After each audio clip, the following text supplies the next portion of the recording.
Hoje, a gente escuta... Atenção, você que está no mercado de trabalho. Atenção.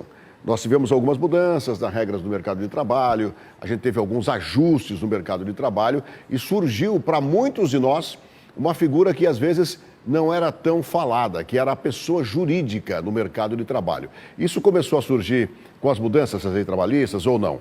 Para isso, eu vou bater um papo hoje aqui com o Felipe Iga. Ele é professor e advogado trabalhista e vai falar sobre essas dúvidas aí da validação do STF e também da contratação da pessoa jurídica. Tudo bom, Felipe Iga? Bom dia, seja bem-vindo aqui. Bom dia, Anderson. Tudo bem? Tudo bem. Há quanto tempo a gente teve essas mudanças aí nas regras das leis trabalhistas, da CLT? Você lembra, mais ou menos? Se me permite, Anderson. Bom dia, né? Bom dia, né? Se me permite. Bom dia também ao telespectador, principalmente. Se você me permitir, Anderson, só vamos fazer um breve histórico aqui. Sim. CLT, ela é de 1943, né? Ontem, dia 1º de maio, dia 1º de maio, ela comemorou 81 anos. E ela coloca o emprego, aquele da carteira assinada, como uma regra para o trabalhador que presta serviços, né? Diante da mudança das formas de se trabalhar, das mudanças econômicas, das tecnologias, evidentemente que o emprego deixou de ser a única hipótese de trabalho. Sim. É uma mudança da sociedade, nem uma mudança jurídica, é uma mudança do mundo como um todo. E, a partir disso, o direito teve que se movimentar, vamos assim dizer. Ele teve também que se adequar a essas novas realidades. Tá? Em relação à pejotização, ela era proibida antes pelo artigo 9º da CLT, que fala que tudo aquilo que visa desvirtuar a CLT é considerado inválido, é considerado nulo. No entanto... Para que você entenda melhor o que é a pejotização, a pessoa jurídica, você deixa de ter a sua carteira assinada, você abre uma empresa e a sua empresa vira prestadora de serviços aqui para a Cidade Verde, um exemplo, né? Você começa a trabalhar aqui com a sua empresa, a TV Cidade Verde não paga mais o seu CPF, ela passa a pagar o seu CNPJ. Você continua trabalhando aqui, continua como colaborador, mas aí todos os encargos de impostos passam para essa pessoa jurídica. Mais ou menos isso, né? Grosseiramente falando. Exatamente, Anderson. É bem explicado. E uma dessas formas que vinha utilizando para desviar da CLT, vamos assim dizer, era a abertura de pessoa jurídica, né? Pessoa jurídica, PJ, pejotização, daí o nome. Então, a pejotização, ela vinha como uma forma de driblar, vamos assim dizer, a CLT. Sim. Principalmente reduzindo o custo, porque o custo do emprego é um custo relativamente alto. Ele parte aí de 102% do salário pago. Então, é um valor alto. Quem recebe 2.000, na verdade, custa 4 para o empregador.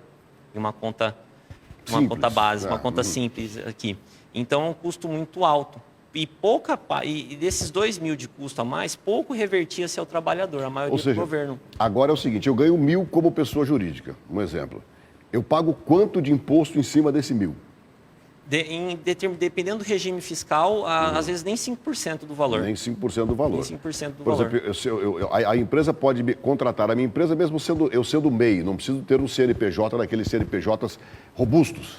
Exato. É uma possibilidade que vinha sendo considerada inválida. No entanto, em 2019, o Supremo Tribunal Federal julgou a DPF 324.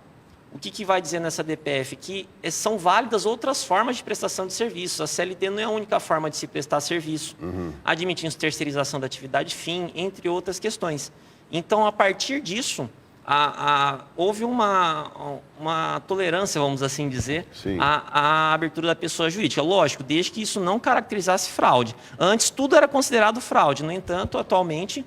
É lícito a gente criar de forma livre e tudo mais. Por exemplo, nós temos aqui o câmera de estúdio, né? Ele é CLT, mas ele quer passar para a pessoa jurídica, um exemplo. Aí ele passa para essa pessoa jurídica, ele passa a pagar menos imposto em cima do que ele ganha do que se ele fosse CLT? Sim, o custo do trabalho ele reduz. No entanto, é preciso advertir o nosso telespectador do quê? Que isso representa uma perda de direitos. Você não passa a ter os direitos do INSS? Por exemplo? Exatamente. A contribuição é feita por conta própria, a partir desse momento. Se você não fizer, você não tem direito. Exatamente. O fundo de garantia não há mais, Não há porque ela mais. é própria da relação de emprego. 13º não há mais. 13º não há mais. 14º férias não há mais. também não? Não, também não. Também não. Porque Também algumas não. empresas pagam 14º salário, né? Só para você entender. Então, aquele que é a pessoa jurídica, ele não ganha o 13º, não ganha Sim. o 14º, se a sua empresa paga, e não ganha, tem direito, não ganha férias também. Não ganha férias, nem um terço das férias. E principalmente, Anderson, isso que é o que mais preocupa. Todos os direitos assegurados à categoria, por negociações por meio dos sindicatos, eles também não são devidos.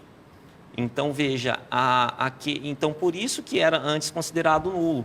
No entanto, aquele que... Agora está tudo isso valendo, né? O STF canetou. Em princípio é possível, desde que não caracterize fraude à CLT. Bom, quem está assistindo a gente fala assim, pô, isso vai ser legal para mim. Ele pode chegar na empresa dele, no empregador dele e falar assim, ô Felipe, você não pode me passar para PJ, para pessoa jurídica, ele pode fazer isso ou não? Desculpa, Anderson. Por exemplo, eu trabalho de carteira assinada. Certo. Aí eu estou assistindo a entrevista aqui, fala, pô, gostei desse negócio, quero mudar. Eu posso chegar na minha empresa lá hoje, depois que assisti o programa aqui, chegar no meu patrão e falar, chefe, seguinte, eu quero virar pessoa jurídica, não quero mais trabalhar de carteira assinada. Ele pode fazer isso ou não?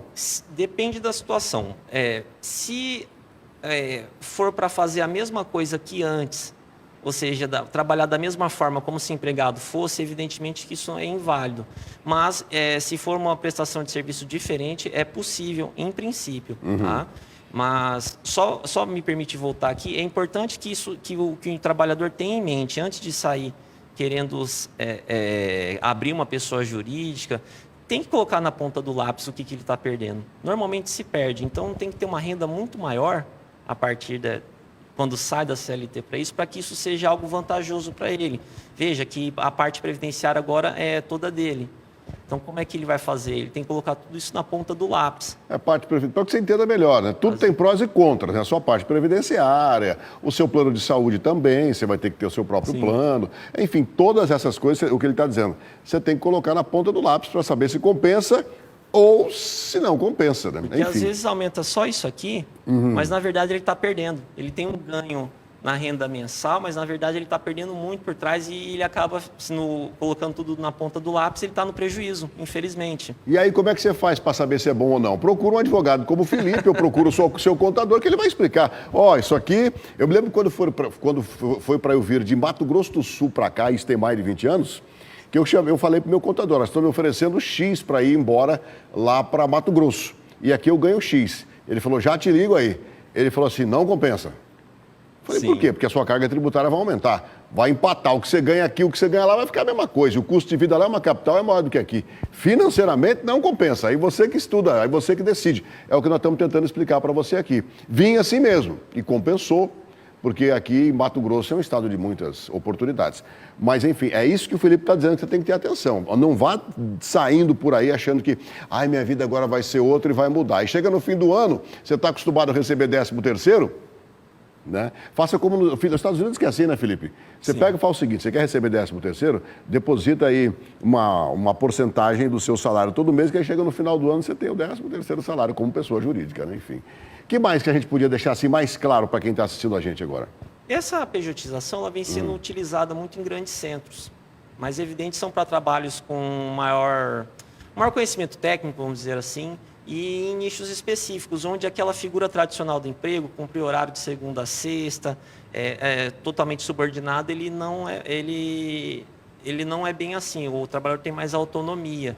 Então, por exemplo, aqui no Mato Grosso, eu atendi, por exemplo, um piloto de avião.